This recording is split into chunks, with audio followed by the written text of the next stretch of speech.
समजा कुठल्याही देशाची अर्थव्यवस्था म्हणजे एक मोठं इंजिन आहे. पण प्रश्न हा आहे की हे इंजिन चालतं कशावर? आज आपण नेमकं हेच बघणार आहोत.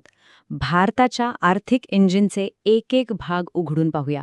अगदी जमिनीखाली काय आहे तिथपासून ते विकासाचं शिखर कसं गाठलं जातं इथपर्यंत. तर हा सगळा प्रवास आपण 3 टप्प्यांमध्ये बघणार आहोत. सगळ्यात आधी नैसर्गिक पाया म्हणजे आपल्याकडे मुळात आहे काय. मग दुसरं, ह्या सगळ्याला जोडणारे घटक कोणते आहेत. आणि तिसरं, ह्या सगळ्याचा परिणाम काय होतो, म्हणजे आर्थिक विकास कसा होतो. चला तर मग थेट पायापासूनच सुरुवात करूया. बघा, कोणतीही मोठी इमारत उभी करायची असेल तर तिचा पाया जमिनीत भक्कम असावा लागतो, बरोबर? अगदी तसंच देशाच्या अर्थव्यवस्थेचा आहे. तिचा पाया असतो देशाची नैसर्गिक संपत्ती. याच कच्च्या मालावर विकासाची अख्खी इमारत उभी राहते. पण मग ही नैसर्गिक संसाधने म्हणजे नेमकं काय? अगदी सोपं.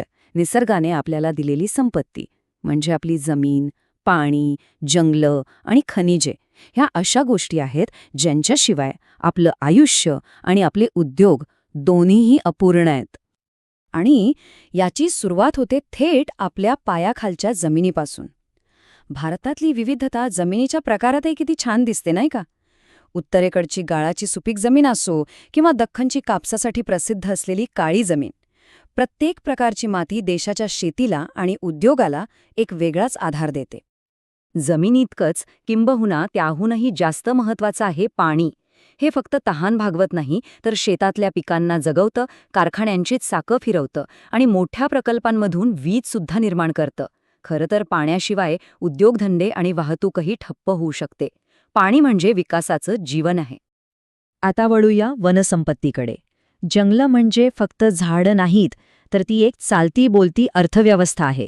विचार करा, तिथून मिळणाऱ्या कच्च्या मालावर कितीतरी उद्योग चालतात, लोकांना रोजगार मिळतो आणि सगळ्यात महत्त्वाचं म्हणजे पर्यावरणाचा समतोल राखला जातो. याचा थेट परिणाम म्हणजे राष्ट्रीय उत्पन्नात भर पडते. जमिनीखाली सापडणारी खनिजे पण खूप इंटरेस्टिंग आहेत. ती सगळी सारखी नसतात.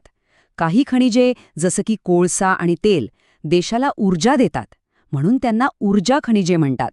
तर दुसरीकडे लोह आणि चुनखडीसारखी खनिजे वस्तू बनवण्यासाठी आणि मोठमोठी बांधकामं करण्यासाठी वापरली जातात. म्हणजे एक ऊर्जा देतं तर दुसरं आकार देतं. आणि ही खनिजं अर्थव्यवस्थेसाठी इतकी का गरजेची आहेत? हा चार्ट बघा. ती फक्त कच्चा माल पुरवत नाहीत, तर उत्पादन वाढवून थेट आर्थिक विकासाला गती देतात.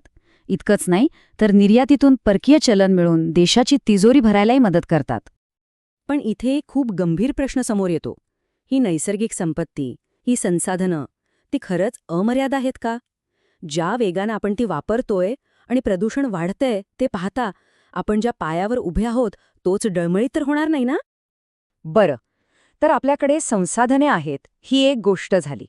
पण ते देशाच्या कानाकोपऱ्यात पोहोचवून त्यांची खरी ताकद वापरण्यासाठी आपल्याला जोडणीची गरज असते.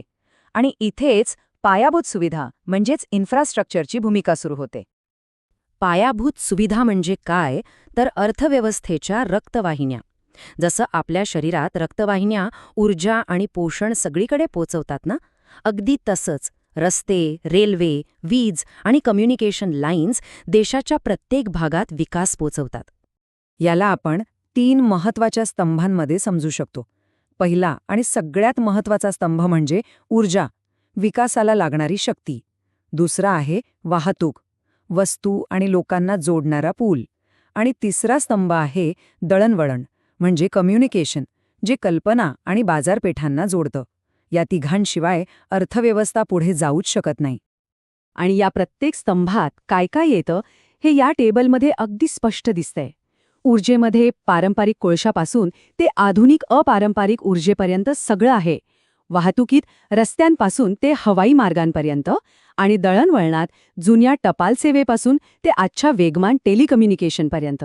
देशाचा संपूर्ण विकास याच नेटवर्कवर अवलंबून आहे. ठीक आहे, तर आता आपल्याकडे नैसर्गिक संपत्तीचा पाया आहे आणि त्याला जोडणारे एक मजबूत नेटवर्कही आहे.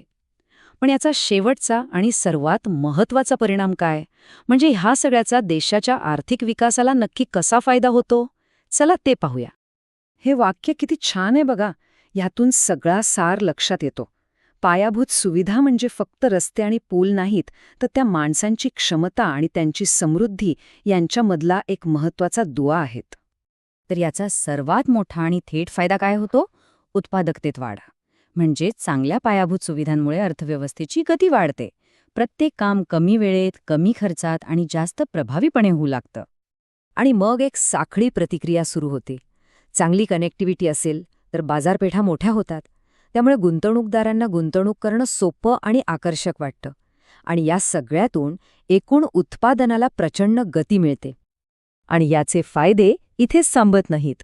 चांगल्या पायाभूत सुविधांमुळे भांडवली गुंतवणूक वाढते, नवीन उद्योग उभे राहतात आणि मग याचा थेट फायदा शेती, उद्योग आणि सेवा ह्या तिन्ही क्षेत्रांना मिळतो. संपूर्ण अर्थव्यवस्थेला एक नवी उंची गाठायला मदत होते. पण हे सगळं आपल्याला एका अंतिम आणि खूप महत्त्वाच्या विचारावर आणून सोडतं. आपण जसजशी विकासाची इमारत उंच बांधत आहोत, तसतसे आपण ज्या नैसर्गिक पायावर अवलंबून आहोत त्याचं संरक्षण कसं करणार?